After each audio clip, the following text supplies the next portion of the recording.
Универзитетот Свети Кирил и Методи влегува во нов изборен циклус, а актуелната ректорка бара втор мандат со програма што ветува континуитет, но и нов развоен исчекор. По 3 години раководење, дел од приоритетите се реализирани, дел остануваат предизвик, а дел повторно се појавуваат како цели. Што на вистина се смени на УКИМ, каде се најголемите резултати, а каде слабостите? И дали новата програма нуди суштински исчекор или продолжување на започнатото? Да си кажеме со професорката и актуелна ректорка Билјана Ангелова. Добре дојдовте во студиото на Телма. Добро утро. Во воведот на вашата програма за новиот 3-годишен мандат како кандидат за ректор 2026-2029 велите дека сте реализирале повеќе приоритети во првиот мандат. Кои се трите најмерливи резултати од она што го сработевте досега? За овој период од 2,5 години направено е многу. Јас накратко ќе се обидам да направам усврт на она што е направено. Ке зборуваме во детали за се. Кажете ми само трите кои се вака најмерливи резултати што се постигнат. Постигнавме повисоки плати на УКИМ. Ја зголемивме драстично интернационализацијата, го завршивме процесот на дигитализација и воведовме структура за управување со квалитет на универзитетот. Сите три процеси се многу важни. Тие беа и дел од мојата програма и сите три се постигнати. Еден од најголемите предизвици со кои што се судрив во текот на мојот мандат и тоа на самиот почеток беше реализацијата на колективниот договор и зголемување на платите на вработените на универзитетот. Меѓутоа постигнати се и многу други процеси. Квалитетот е еден од суштинските. Прв пат во историјата на УКИМ пред 2 години воведена е структура за управување со квалитет. Формиран е совет за квалитет на универзитетот, совети за квалитет на единиците, понатаму комисијата за самоевалуација и го мериме квалитетот, го мониторираме секојдневно и на наставата, и на истражувањата, и на квалитетот на наставниот кадар, согласно 9 стандарди. Тие се согласени не само со националниот закон за квалитет во високото образование, туку и со стандардите, 9 стандарди на ЕНКВА, тоа е Европската агенција за квалитет во високото образование, и се следи квалитетот согласно 56 индикатори. Добро, ајде да одиме вака поред. Кога велите УКИМ се избори за повисоки плати, таква ви е формулацијата во резимето за сработеното досега, и самата велите станува збор за покачувањето на платите што произлегува од колективниот договор од 2022 година, синдикатот и тогашното раководство.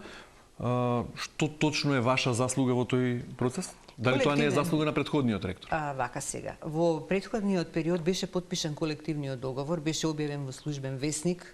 Меѓутоа, кога дојде периодот на реализација на колективниот договор, наидовме на бариери во надлежните министерства. Платите најнапред беа буџетирани, па тргнати беа од буџетот, беше направен буџетот за 2024 година без да бидат натре инкорпорирани платите на УКИМ. Имаше обструкција од страна на Министерството за финансии, од Министерството за труд и социјална политика, меѓутоа во еден процес кој што не беше краток, траеше сигурно 3 месеци, значи откако ги симнаа платите од буџет, кога влезе во собраниска расправа буџетот на државата, видовме дека платите веќе не се буџетирани, почна период на преговори и убедувања со предсе со Министерството за финансии за да се вратат платите во буџетот. Буџетот помина таков каков што е. Меѓутоа, тука универзитетот, ректорската управа, студентите, во цело се обединивме и застанавме зад нашето барање, колективниот договор кој што беше објавен, не беше обжален, беше објавен во службен весник и не беше воопшто обжален, да влезе во реализација. Конечно успеавме преку Министерството за труд и социјална политика да добиеме потврда, бидејќи се работеше за поединечен колективен договор со еден работодавач, и да ги завршиме успешно преговорите со министерот за финансии, кој што прифати да се зголемат платите. Тогаш чекавме прилично долго за исплата на јануарската плата, меѓутоа платите се покачија и потоа платите на останатите државни универзитети, како што знаете, влегоа во законско решение, беа буџетирани само до август месец, па потоа со ребалансот на буџетот изесувавме остатокот од платите да бидат надоместени до крајот на годината, така што не беше лесна оваа борба. Значи накусот да го реализирате она што беше договорено, за да се спроведе. Да, имаше бариери во реализацијата на колективниот договор. Добро, бидејќи спомнавте многу мерливи, имате индикатори за мерливост на квалитетот. Да. Дали имате начин да се измери и дали професорите и асистентите вработени на УКИМ денеска живеат подобро отколку пред неколку години? Секако. Според кои индикатори го мерите? Прво, имаат поголеми плати. Второ, ние постојано имаме капитални подобрувања на универзитетот, инвестираме. во услови за работа, во услови за студирање, така што условите за работа на вработените, условите за студирање на студентите кои што се во центарот на внимание на нашиот универзитет се драстично подобрени. Од година во година ги зголемуваме тие инвестиции, чекор по чекор, уким е многу голем, станува збор за најголем универзитет со 6 кампуси низ Скопје, кој што наскоро ќе полни 80 години, значи се работи сепак за објекти кои што не се во најдобра состојба, меѓутоа со средства од интегративните фондови, со средства од буџетот на државата, со средства од донации, чекор по чекор вршиме капитални подобрувања така што условите за работа се сега многу подобри. Кога ме прашав на почетокот што реализиравте од она што го ветивте претходно, рековте во 2,5 години. Иако мандатот е 3 годишен, дали сметате дека мандатот на еден ректор е прекус за реализација на обемната програма? И ако се согласувате со таа констатација, што вие од вашата претходна програма не успеавте да реализирате во тие 3 години? Периодот е многу краток. 3 години е краток период. Оптимално е можеби 4 или 5 години да биде мандатот на еден ректор. Јас денеска ќе зборувам од позиција на мојот 2,5 годишен мандат, бидејќи мојот мандат завршува во септември оваа година. За овој период постигнато е многу, навистина многу се работеше и јас и мојот тим, но и целиот универзитет кој што ми даде поддршка за да го добијам овој мандат. Во мојата програма практично реализирано е се. Таму беа клучните столбови наставата, науката, воведувањето на интернационализацијата како трите основни мисии на универзитетот и два процеси кои што се многу важни, тоа е процесот на квалитет, управување со квалитетот, воспоставување на квалитет на УКИМ и дигитализацијата. Сите овие процеси се отпочнати. Најголем дел од активностите се завршени. Например, дигитализацијата комплетно ја завршивме. Ги дигитализиравме сите студентски сервиси. Го редизајниравме репозиториумот. Сега го Ако не постои ништо од претходната програма што не е реализирано, тогаш нема потреба да се зголемува должината на мандатот. Велите прекраток е мандатот, а сте успеале се да реализирате. Да, меѓутоа со макотрпна работа. Не успеавте, не остана ништо за вториот мандат? За вториот мандат останува основите што сме ги поставиле сега во првиот мандат да се развиваат и да се подобруваат. Воспоставена е структура за квалитет, там мора да функционира. Значи сега мораме да обезбедиме и дополнителни механизми секаде подеднакво да се имплементира на сите единици на универзитетот. Дигитализацијата ја завршивме, студентските сервиси дигитализирани, дојдовме до фаза на електронски индекс, репозиториум на трудови тотално преработен, програмскиот код ќе биде во јуни готов. Меѓутоа сега одиме чекор понатака во вториот мандат. Сега одиме на дигитализација на процесите, на документ менеджмент системот, на примена на алатки на вештачка интелигенција во процесот на одлучување, во процесот на настава, во ведување на хибридна настава. Значи има и други чекори во дигитализацијата. Сега веќе можам да кажам дека ќе навлеземе во процес на дигитална трансформација. Во делот на интернационализација. Добро, нема од претходната програма ништо што вие не успеавте, што го сметате за слабост, дека нешто не сепак не стасавте да направите? Не, сите процеси се отпочнати во најголем дел завршени. Добро, во делот од воведното излагање велите дека бројот на меѓународни проекти е триплиран. Од која бројка тргнавте и каде сте денес? За колкав број, за колкав обем на проекти станува збор? Значи, јас секогаш велам дека интернационализацијата е клучен процес за универзитетот, бидејќи има многократни бенефити. Кога почнав, имаше неискористени мобилности, има метрики за интернационализацијата. Тоа е мобилност и број на студенти кои што се дојдовни, број на наши студенти кои што одат на мобилност во странство, број на меѓународни проекти, членството во Алијансата Across EU, приходите од меѓународните проекти. Имаме драстично покачување на сите овие метрики. Бројот на странски студенти ни се покачи прво при уписите. Од 27 студенти кои беа во учебната 23-24 година, оваа академска година имаме пријавени 520 странски студенти. Имаме 107 активни меѓународни проекти. Само минатата година сме оствариле 41 нов договор, а претходната година биле околу 29. Приходите од меѓународните проекти ни се триплирани.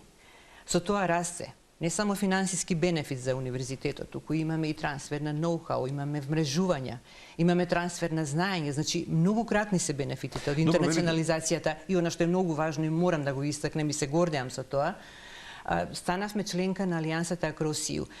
Европската стратегија за развој на високо образование, така наречена универзитети без ѕидови, во својата суштина има една највисока цел европска диплома и во таа насока формирање на алијанси на универзитети. Ние од 24-та година, само што го земав мојот мандат, верувајте дека првите 3 месеци интензивно, деноноќно сме работеле на апликацијата да станеме член од Европска алијанса. 3 пати поред добивавме Seal of Excellence и конечно минатата година на последен повик УКИМ стана дел од Европската алијанса Cross EU, тоа е конзорциум со уште 8 други универзитети и сега сме под капата на Европска комисија. Сега веќе аплицираме на проекти кои што се наменети само за универзитетски алијанси. Што очекуваме од тоа? Еве последниот проект на кој што аплициравме, дека практично во иднина бројот на мобилности не само ќе се базира на она што го добиваме како Еразмус мобилности, туку ќе имаме огромен број на мобилности кои што ќе бидат и за студенти, и за наставници, и за администрација, ќе ги добиеме преку алијансата. Велите исклучителен исчекор во делот на интернационализацијата на УКИМ, дигитализација во завршна фаза и структура на квалитет по сите основи.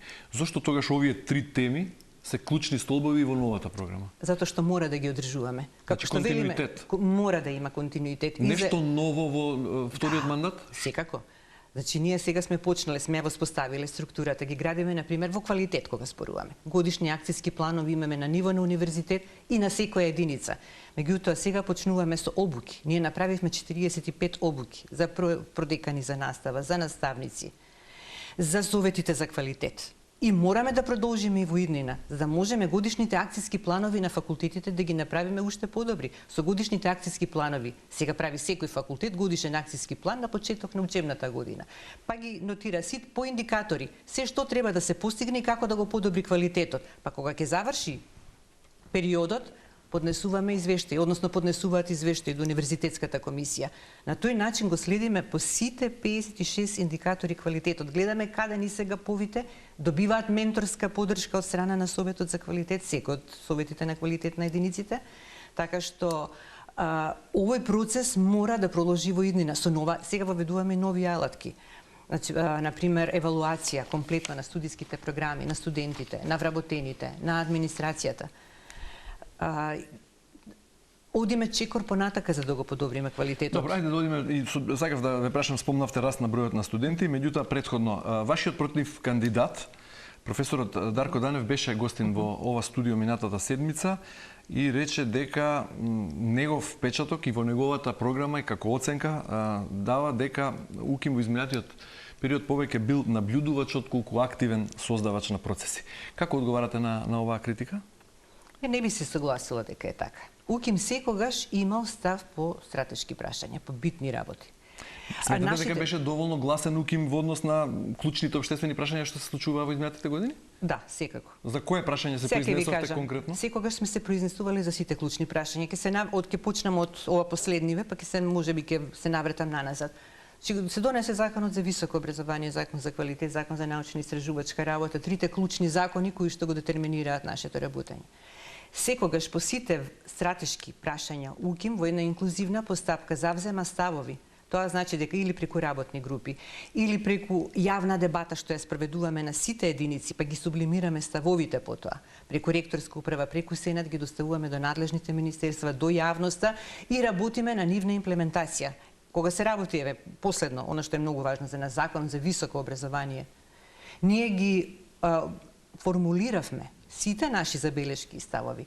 И од денешна гледна точка, преговорите што ги имавме со Министерството за образование и наука, јавната дебата што ја државме со министерката, сите наши барања сега се имплементирани во новото законско решение. Дали сега новото законско решение е сосема 100% прифатливо за вас? Да. Сите делови на законот, она што се однесуваше на универзитетската автономија, значи структурата на универзитетскиот совет, оведување на модуларноста на студиските програми, изборите во звања, УКИМ никогаш немаше приметба забелешки на засилените критериуми за избори и реизбори во звања на наставниците. Тие се реални и може да се постигнат. Научни трудови во однос на општествените науки контра природни. Тоа го побаравме, бидејќи е многу специфично кај општествените и хуманистичките науки, тие не можат да објават да има таква продуктивност на Web of Science, односно на тие бази на Clarivate Analytics. Побаравме да се отворат базите на Елсевиер, на Скопус и тоа сега ни е одобрено. Така што исто така критериумите за избор и реизбор во уметнички звања тие беа многу специфични. Се што побаравме буквално, а тоа е на широка палета на критериуми за избори во уметнички звања, сега е во целост инкорпорирано во новото законско решение. Исто она што е многу важно за нас е како се артикулира практичната настава. Добра, ајде предходно. Рековте, гласни сте и заземате став по речиси сите битни општествени прашања. Сега се осврнавте само на Законот за високо образование, што директно ве тангира вас, односно бидејќи УКИМ е најстариот и најрепрезентативен универзитет во земјава, природно е да биде упатен да биде многу засегнат од новото законско решение кога станува збор за високото образование. Меѓутоа, што е во однос на другите јавни политики и битни процеси за државата што се случува во изминатиот период? А за среќа или несреќа живееме во бурен интензивен период и речиси нема година која не е клучна, историска или нешто по некој критериум многу битна за државата, а УКИМ некако нема став по многу прашања. Видите сега, УКИМ е заедница на луѓе, тука се професори и студенти. Како институција зборувам? Како институција. Сите тие имаат своја академска слобода и секогаш јавно го изразувале својот став. Дали се работи за политички прашања, дали се работи за прашања од областа на економијата, каде што сме многу активни, дали се работи за прашања кои што тангираат определени општествени проблеми, како што е корупцијата, непотизмот и така натаму, секогаш сме имале своји ставови. Сме организирале јавни дебати и тие не останале незапазени. Така што можам да кажам дека општественото влијание на универзитетот било и ќе остане доминантно. А сепак најголемата интелектуална моќ и сила се наоѓа во УКИМ. И УКИМ секогаш имал став и имал општествено влијание. Треба да се засили уште повеќе. Во таа насока сега го формиравме Центарот за одржлив развој токму со цел да се направи анализа на состојбите за да можеме врз основа на научно базирани докази да сугерираме ставови за креирање на јавни политики, корпоративни политики и да имаме поголемо општествено влијание. Добро, велите 8% раст на новозапишани студенти. Станува збор само за академската година 2025-26? Да. Какви се генералните трендови во услови кога имаме сериозен демографски проблем, предизвик во државата, кога имаме одлив на мозоци? Од каде сега раст на УКИМ? Станува збор за моментален тренд само за една година или? Драстичниот пат на бројот на студенти се случи можеби пред повеќе од 10 години. И од тогаш навака можам да кажам дека стагнира бројот на студенти на околу 5000 студенти кои што се запишуваат годишно. Причината за ова е малиот број на средношколци, односно големата стапка на миграција, бидејќи мигрираат млади семејства, мигрираат млади луѓе кои што одат и се запишуваат во странство. Имаме многу ниски фертилни стапки и тоа се рефлектира од основно, средно па до високо образование. Не може да не се рефлектира на нашиот универзитет. Ако базата е кревка? Кревка е базата. Од каде тогаш мора раст? Да се отвориме кон странство, односно кон прилив на странски студенти. Тоа го направивме. Има само на апликации или на запишани студенти? На запишани студенти има. Значи, ние акредитиравме преку 10 студиски програми на англиски јазик и мора да се продолжи во таа насока. Што повеќе студиски програми да се акредитираат на странски јазик, ги промовираме во странство. Формиравме канцеларија за странски студенти, за да го олесниме уписот, бидејќи е прилично комплицирана процедурата, се соочуваме со многу бирократски пречки. Од носификација па се до добивање на дозволи за престој за странските студенти. И ете оваа година запишавме 520 странски студенти.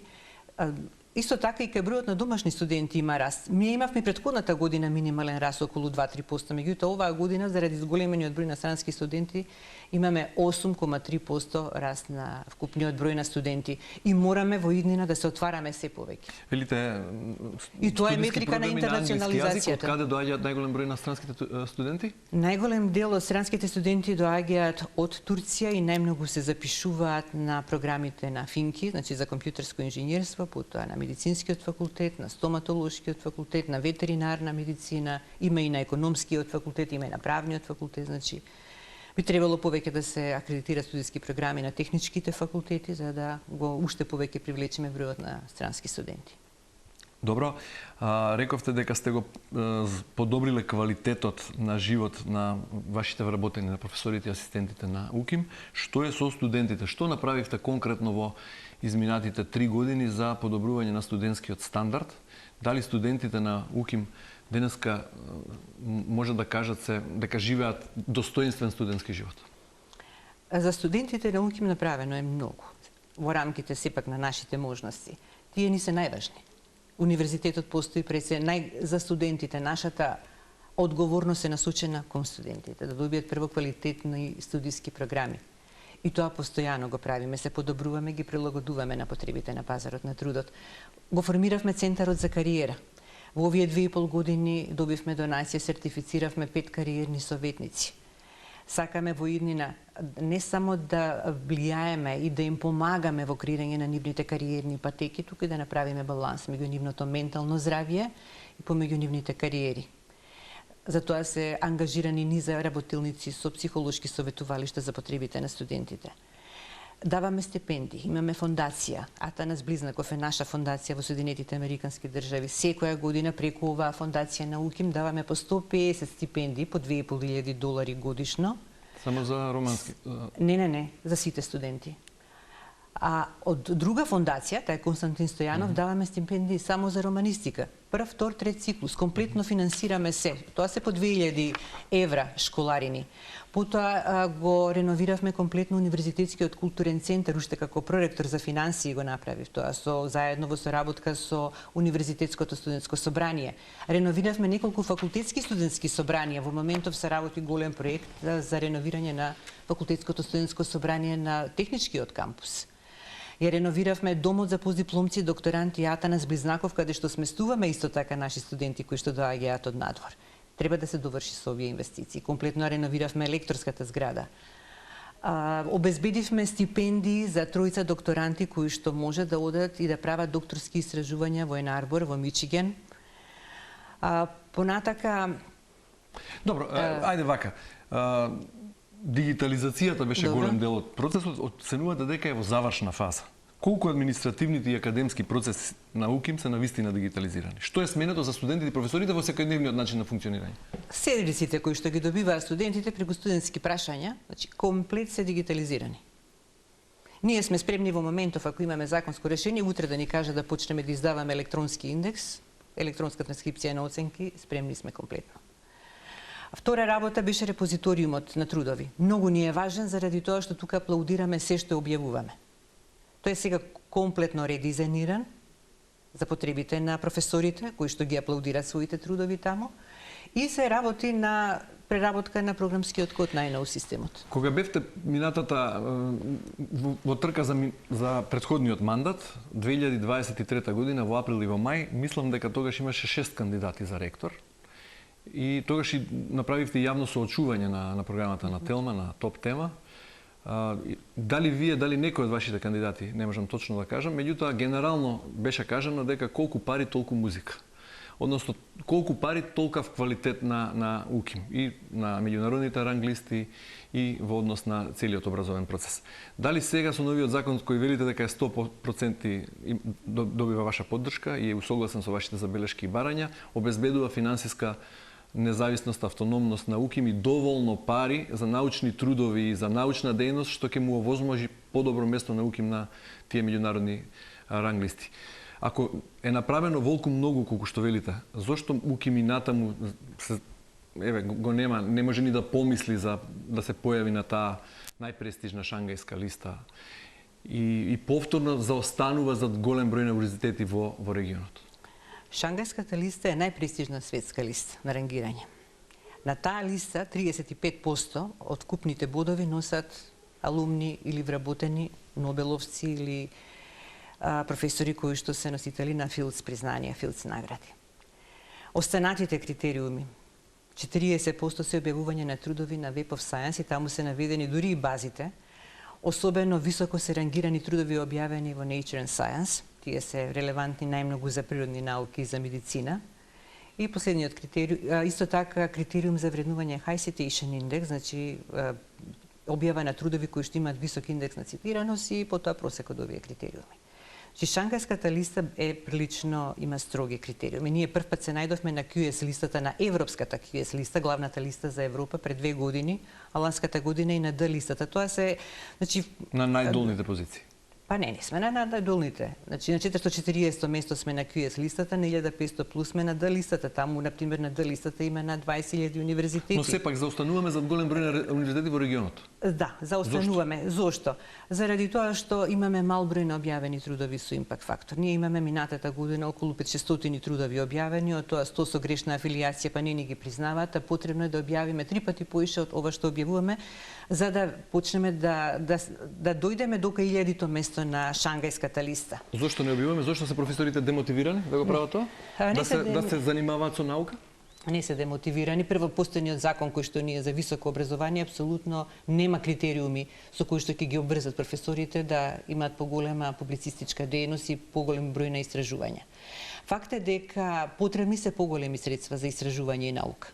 Ако имаме истражување и наука, тогаш ќе имаме и иновации, тогаш ќе имаме и проекти, имаме и трудови кои што ќе можеме да ги објавиме во реномирани часописи, да бидат соодветно вреднувани. Минатата година добивме средства од Министерството за образование и наука за нови лаборатории кои што се воспоставија на поголем број од единиците, исто така и за научно-истражувачки проекти. Прв пат после 15 години, ние ланската година од МОН добивме средства за научно-истражувачки проекти. Значи мора да се има финансиски средства за да се истражува. Ние како универзитет редовно имаме во интегративните фондови буџет со кој што поддржуваме научно-истражувачки проекти.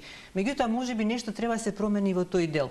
Можеби фокус треба еден дел да оди со стандардни научно-истражувачки проекти кои што секоја година ги поддржуваме и еден фонд кој што ќе мора да поддржува проекти кои што се иновативни, пионерски, кои што имаат младинско истражување од докторанти, значи од млади истражувачи, интердисциплинарен пристап во тие истражувања, затоа што без да се инвестира во истражување не може да се очекува научно-истражувачка продуктивност. Колку лаборатории конкретно се опремени или обновени во текот на вашиот мандат од универзитетските, од факултетите кои припаѓаат науки? Ние во моментов имаме околу 50 на лаборатории на сите единици на универзитетот, од тоа во 15 лаборатории извршени се обновувања. Направени се 3 фаб лабови во техничкиот кампус, но направени се и други хабови, главно со донации кои што сме ги добили од корпоративниот сектор. Добро, велите, законот за високо образование е 100% испеглан по вашите замисли, барања и очекувања. Тоа значи дека државата ви дава силен ветер во грб и дека УКИМ сега е се оставено на УКИМ и дека може да продолжи напред и во однос на меѓународните ранглисти и на квалитетот на образование и повторно да си го врати местото кое му припаѓа, како што велим? Видете, сега законот регулира прашање во однос на работењето на универзитетот. Ако зборуваме за автономијата, финансиската автономија ние ја имаме. Финансиска автономија не значи само да добиете буџети. Финансиска автономија и како институциите се однесуваат кон вас. Истото важи и за функционалната автономија, и за организацијската автономија, и за кадровската автономија. Ние последниве години навистина немаме проблем со реализација на буџетите на универзитетот. Значи добиваме буџети толку колку што бараме од страна на надлежното министерство. Имате ли право да вработите сега без... Кадровската автономија ќе остане предизвик. Ние баравме во законот, меѓутоа тоа не се вклучи во законот, да на секое пензионирано место можеме без согласност да вработуваме нови лица. 100% видете сега, затоа што тоа секогаш сме го барале. Тоа не е во ниедно законско решение до сега. Меѓутоа и да не стои во законот, ако институциите го сменат односот и нашите барања ги респектираат, тогаш не е неопходно да биде во законот. Но каква е таа академска независност ако немате право да вработувате по лично убедување и по лични потреби на факултетот? Јас реков, кадровската автономија ќе остане предизвик. За некој нов мандат или за кога? За било кое едно време, за иден закон. Колкав е процентот за научно-истражувачка дејност од државниот буџет за 2026? Исто така како и во претходната година, значи не е голем тој износ, околу 0,3% е. Како тогаш да бидат професорите вработени науки мотивирани за научно-истражувачки проекти? Како да пишуваат проекти со импакт фактор и сега видите, изворите на финансирање да не ги гледаме само од Министерство за образование и наука. Добро, како ние треба да развиваме апликативна наука и ние имаме многу апликативни проекти. Колку заработува УКИМ? Колку успеавте да отворите нови извори на финансирање во текот на вашиот мандат? Значи, ако го гледаме буџетот на УКИМ, околу 50% е финансирање од страна на државата, останатите 50% се од самофинансирачки активности, тоа значи научно-истражувачки проекти, апликативни проекти и меѓународни проекти и донации. Затоа реков дека интернационализацијата е многу важна. Расте ли обемот на приходи? Да. расте. За колку процент? Драстично расте. Па од почетокот на мојот мандат до сега мислам дека се над 30% зголемени вкупните приходи на универзитетот. И тоа се гледа по завршните сметки, по финансиските планови. Дали УКИМ денес произведува дипломи или кадар што е навистина вработлив и употреблив во македонската економија? Ние постојано настојуваме да ги подобруваме студиските програми, да ги усогласуваме со потребите на пазарот на труд. Да ја вклучиме повеќе практичната настава, бидејќи несомнено е голем импактот од искуството што и вештините и знаењата што ги стекнуваат студентите во текот на практичната настава. Треба да се работи, затоа реков, многу процеси се почнати. Ние почнавме минатата година со 3 факултети да работиме на програмата Менторски парови стопанство академија, за да може студентите да одат во стопанството во текот на академската година и таму да остваруваат дел од наставата, како практична настава и да им се вреднува соодветно. Почнавме со 3 факултети, 5-6 компании. Процесот треба да се продлабочи уште повеќе во Колку е силна таа интеграција, односно тие мостови со бизнис заедницата во земјава и најсилниот универзитет во земјава? Знаете што, имаме ние континуирано добра соработка со бизнис сектор. Најголем дел од сопствените приходи доаѓаат од меѓународни проекти и од апликативни проекти со стопанството. Затоа и кажав, при финансирањето мораме да бараме и други извори на финансирање. Не е единствениот, не можеме ние да лежиме само на државни јасли. Мораме да бидеме активни, да соработуваме со стопанството и да обезбедуваме дополнителни извори. Тоа и го правиме. Ова зголемување на буџетот доаѓа по 2 основи. Прво заради зголемувањето на платите и второ заради зголемената соработка со реалниот сектор и меѓународните проекти, кои што ни се ви реков тројно поголеми приходите во однос на пред 2,5 години. Добро, што конкретно ќе се смени за студентите на УКИМ од 1 октомври, од кога ќе почне новата академската година 2026-2027, не по 2, 3, 5 години? Што ќе биде најзначајната новина за оние кои ќе одлучат да се запишат на УКИМ и во предстојната година?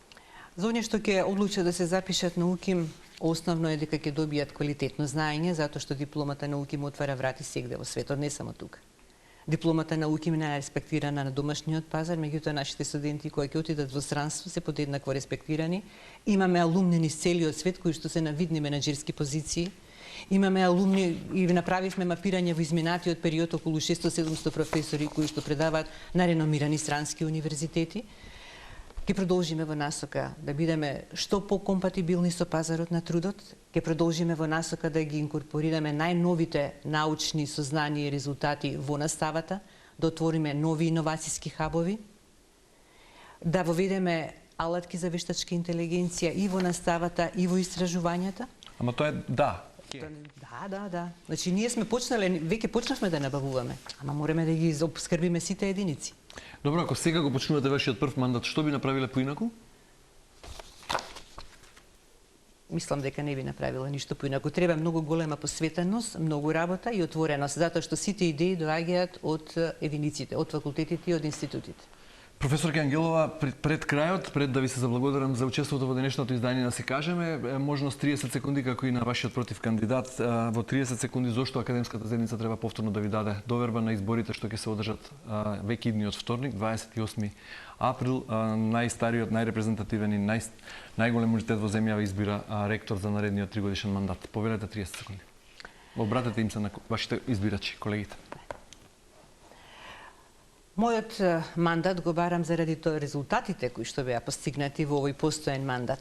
Резултатите кои што се постигнаа се мерливи, споредливи и може секој да ги види. Сакам да обезбедам стабилност и континуитет во развој на универзитетот, затоа што универзитетот го гледам не само како институција на знаење, бидејќи знаењето е моторот на секоја промена, туку како заедница на луѓе, меѓу луѓе кои што има доверба, бидејќи довербата е онаа невидлива сила што не обединува сите да бидеме интегрирани во стратешкиот правец и секако да имаме одговорност, отчетност и да обезбедиме одржливост во сите процеси што сме ги започнале во делот на наставата, во делот на истражувањата и во делот на општествените промени. Професорка Ангелова, ви благодарам многу за учеството во денешното издание и ви посакувам голем успех во натамошниот дел од вашата кариера. Благодарам. Почитувани, вам ви благодарам за вниманието со кое не следите. Останете на Телма и имајте убав ден.